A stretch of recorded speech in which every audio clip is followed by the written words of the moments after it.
E também não se esqueçam de deixar o seu like neste vídeo, tá bom? Vamos então começar com o relato de hoje, que é este daqui. Parece bem interessante. O sobrenatural conduziu minha adoção. Vamos ver. É uma moça que nos conta. Olá, meu nome é Fulana, mas pode me chamar de Fulana, pois Fulana significa renascida. Tá, não tem nada a ver, então ela pediu para dar um nome fictício aqui, ó. Meu nome é Fulana, mas pode me chamar de Renata, pois Renata significa renascer. Eu nunca pensei nisso. Renata, porque nata, natividade, vem de nascer, e é renascer. Então, Renata e Renato é renascido ou renascida. Ah, nunca tinha pensado nisso. Renata significa renascida e minha mãe jura que eu sou sua filha mais velha que renasceu para ela. Bem, vamos começar do início. A primeira filha dos meus pais adotivos morreu com poucas horas de vida. Minha mãe ficou extremamente triste e com um buraco deixado no coração por essa perda. Mesmo depois de anos e de ter tido mais 3 filhos, ela sempre teve um vazio no coração. Ela sonhou várias vezes com uma menininha que sempre dizia que ia voltar. Vazio esse que ela tentava preencher, se envolvendo em atividades e doações nos orfanatos da cidade onde mora. Inclusive teve a intenção de adotar um menino, mas teve um sonho onde uma senhora falava com ela que aquele menino não era filho dela, que a filha dela estava sentada ali. E quando minha mãe olhou, viu uma menininha sentadinha de costas. Só um minuto que eu vou abrir para Marie, tá? Porque a Mariezinha dificilmente ela mia, né? Quando ela mia é porque ela quer sair, de verdade.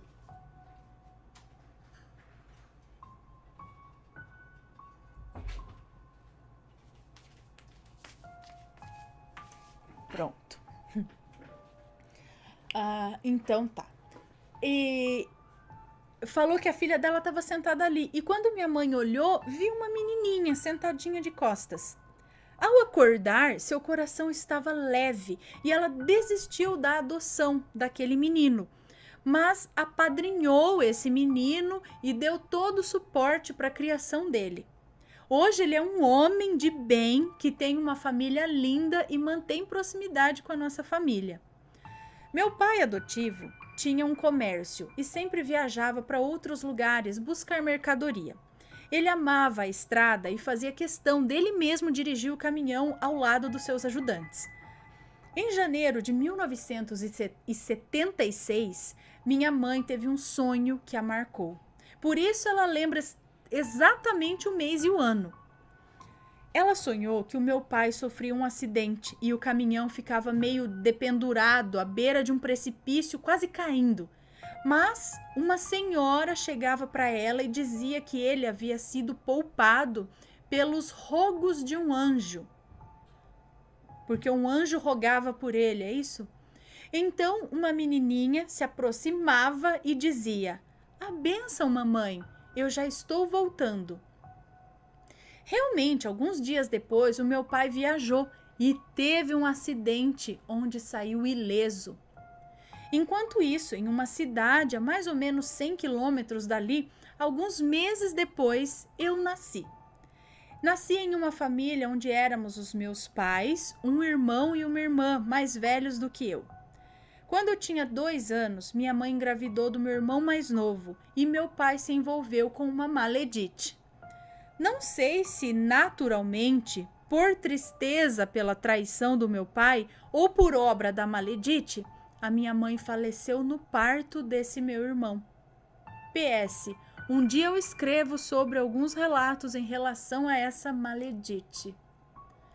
A maledite não esperou sequer o corpo da minha mãe esfriar, com a desculpa de ajudar o meu pai com o recém-nascido, e se instalou na nossa casa. Minha tia materna, que tinha ido para o enterro e ficou alguns dias para ajudar o meu pai, sentiu muita vontade de me levar embora para passar uns tempos com ela, pois a Maledite tinha uma filha na mesma idade que eu e pegava muito no meu pé, querendo sempre sobressair a filha dela. E também alimentava uns ciúmes em relação a mim, pois eu era o xodó do meu pai. Como eu parecia muito com ele me tratava igual uma princesinha. Meu pai, que já estava com problemas demais para discordar, aceitou. A minha tia trabalhava como doméstica e morava na casa dos meus futuros pais adotivos. Ligou perguntando se podia levar a sobrinha e a minha mãe não viu problemas. Ao chegarmos lá, meus irmãos adotivos, que nessa época tinham 14, 16 e 17 anos, logo se afeiçoaram a mim. Todos queriam me pegar no colo e brincar comigo, mas eu era muito arredia e só ficava agarrada na saia da minha tia. Até pelo fato de eu ser um bebê de 2 anos, né? E ter perdido a minha mãe. Estar em um local estranho, enfim, era normal isso. Minha tia gostava dessa distância que eu mantinha, porque ela tinha medo de incomodar os patrões ou ser inconveniente. Então ela fazia questão de me manter com ela ali na cozinha e na área de serviço. Mas em poucos dias isso mudou. Eu, que não saía de perto dela, um dia de manhã cedo, saí sem que ela percebesse e adentrei a casa e fui direto ao quarto dos meus pais. Minha mãe estava sentada se arrumando na penteadeira. Eu olhei para ela e disse: "Mamãe, sou eu."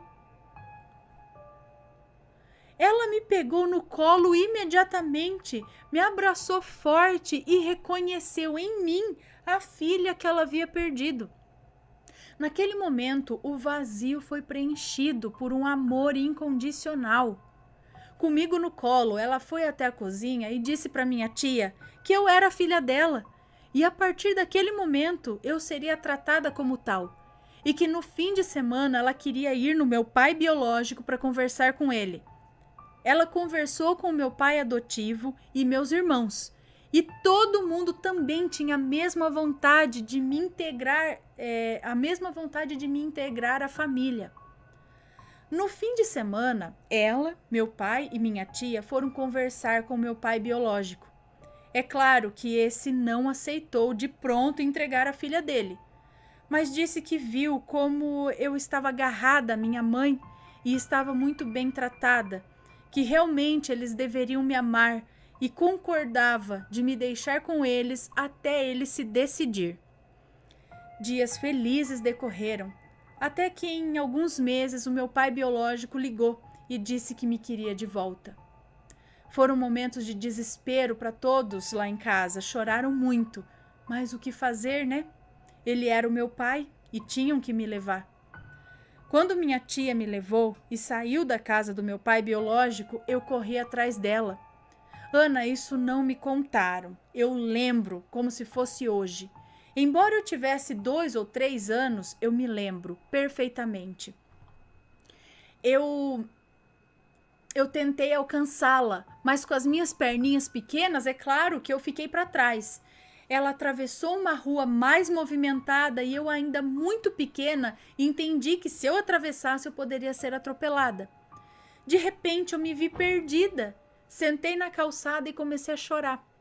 Passado um tempo, meu irmão maior foi lá para me buscar e eu me neguei a voltar com ele. E ele me disse: "Se você não for, ela vai vir te buscar." Eu não dei importância, fiquei lá e após algum tempo a Maledite foi lá e saiu me puxando pelos cabelos, literalmente. Nesse dia ela me bateu muito.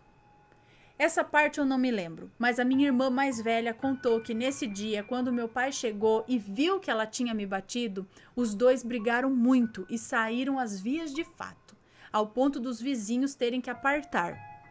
Me tornei uma criança triste e de saúde frágil. Comecei a definhar, a ponto de precisar ser internada em um hospital. Os médicos não acharam nada em mim, mas eu enfraquecia a cada dia. Meu pai resolveu levar uma benzedeira para rezar por mim no hospital. Chegando lá, ela recebeu uma entidade que disse para o meu pai o seguinte: Deixa ela ir. Meu pai perguntou: e para onde? E a entidade respondeu: para a mãe dela. Meu pai disse que a minha mãe tinha morrido. Então a entidade disse sério para ele: você sabe do que eu tô falando. Sua filha vai melhorar, mas se não a deixar ir, ela vai morrer. Realmente eu melhorei. E quando voltei para casa, a primeira coisa que o meu pai fez foi ligar para minha mãe e dizer que se ela ainda me quisesse era para ir lá me buscar.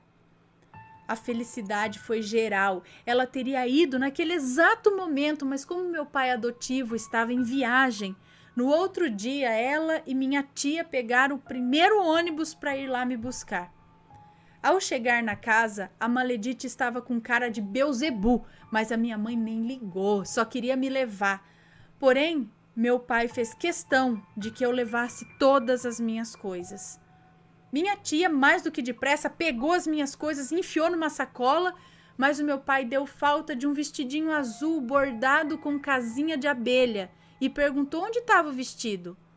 Minha mãe disse que não tinha problema, que tinha mais roupa lá em casa, mas ele respondeu olhando para Maledite: me desculpe, dona, mas ela não vai ficar com nada que é da minha filha. O tempo fechou. A Maledite virou no giraia, xingando e lançando todas as maldições possíveis e impossíveis sobre o meu pai e sobre mim. Foi nas coisas da filha dela, pegou o vestido e jogou no chão. Minha tia o catou mais do que depressa. Ela e minha mãe falaram muito obrigada com meu pai e saíram rápido daquela casa. Ao sair, minha mãe observou que a vizinha da frente estava ajoelhada na calçada, como que rezando aos céus. E quando viu nós três saindo da casa, levantou as mãos como que agradecendo e fez sinal da cruz, não. E fez sinal para minha mãe andar rápido. Minha mãe praticamente saiu corrida dali sem olhar para trás. Tempos depois, recordando o fato, minha mãe falou que minha mãe falou com a minha tia, com a tia dessa mulher. Minha mãe falou com a minha tia a respeito dessa mulher. Ela queria saber quem era essa vizinha. Mas a minha tia disse que não tinha ninguém lá a hora que elas saíram, que ela não tinha visto mulher alguma. Quanto às minhas coisas, creio que meu pai foi orientado espiritualmente naquele momento para que aquela mulher não tivesse nada meu para fazer feitiços posteriores. Ou seja, ele falou que ela vai, mas ela vai levar tudo que é dela. Ou seja, para não ficar nenhum objeto dela lá para a mulher pegar e fazer trabalho depois. Inclusive, ficou faltando o vestido que ele insistiu como se soubesse intuitivamente que estava com ela. E a minha mãe, que não era besta, queimou aquele vestidinho azul. Cerca de 1 ano depois, o meu pai biológico foi pessoalmente à casa dos meus pais. Eu me lembro desse dia. Eu lembro do meu pai em pé na sala e lembro da alegria que ele estava no local naquele dia. Era uma energia extremamente boa. Ele disse que estava meio adoentado, ia fazer um tratamento em Belo Horizonte, mas depois que voltasse, ele assinaria o que fosse preciso para minha adoção. Dias depois, ele ligou para minha mãe, dizendo que pegaria o trem para Belo Horizonte tal dia, e perguntou se ela podia me levar na estação para ele me ver um pouco quando o trem passasse.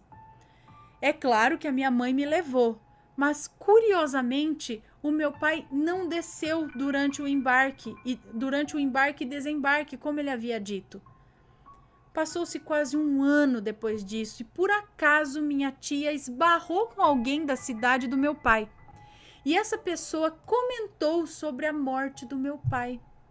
Ela quase caiu de costas, pois não foi notificada de nada.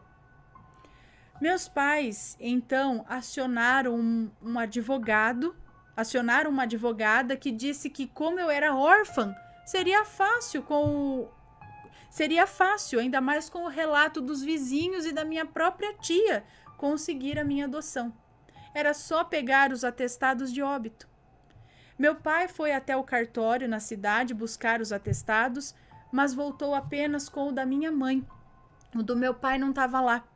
Então minha mãe ligou para a vizinha da Maledite várias vezes tentando falar com ela, mas ela sempre dava uma desculpa e não ia lá atender o telefone. Meus pais foram até a cidade para falar pessoalmente com a Maledite, que os atendeu no portão. Não que fizessem questão de entrar, mas ela foi super seca e dissimulada com eles. Perguntaram se ela tinha um atestado para eles anotarem algumas informações. Ela disse que não tinha. Então perguntaram em que cartório que estava o atestado. Ela disse que não se lembrava. Então perguntaram em que cidade ele havia falecido e ela, com um sorriso no canto dos lábios, disse: "Isso vocês vão ter que descobrir sozinhos." Falou que tinha mais o que fazer e fechou o portão na cara deles. Minha tia tentou saber com conhecidos, mas diziam que ele foi se tratar em Belo Horizonte e morreu por lá. Bom, meus pais procuraram o atestado em outras cidades vizinhas e na capital Belo Horizonte, mas sem sucesso. Naquela época as informações não eram integradas como são hoje. Os anos foram passando e cada vez seria mais difícil conseguir minha adoção. Então minha mãe teve um sonho onde o meu pai biológico dizia: "Faça o que é preciso, mas te peço que ela sempre saiba que eu sou o pai dela e eu a amo." Então, pouco tempo depois, a advogada adotou outra estratégia. Iria dar meu pai como desaparecido, provar que não tínhamos contato há muito tempo e tentar a adoção por abandono de incapaz. Meus pais, a princípio, não queriam, pois não era verdade.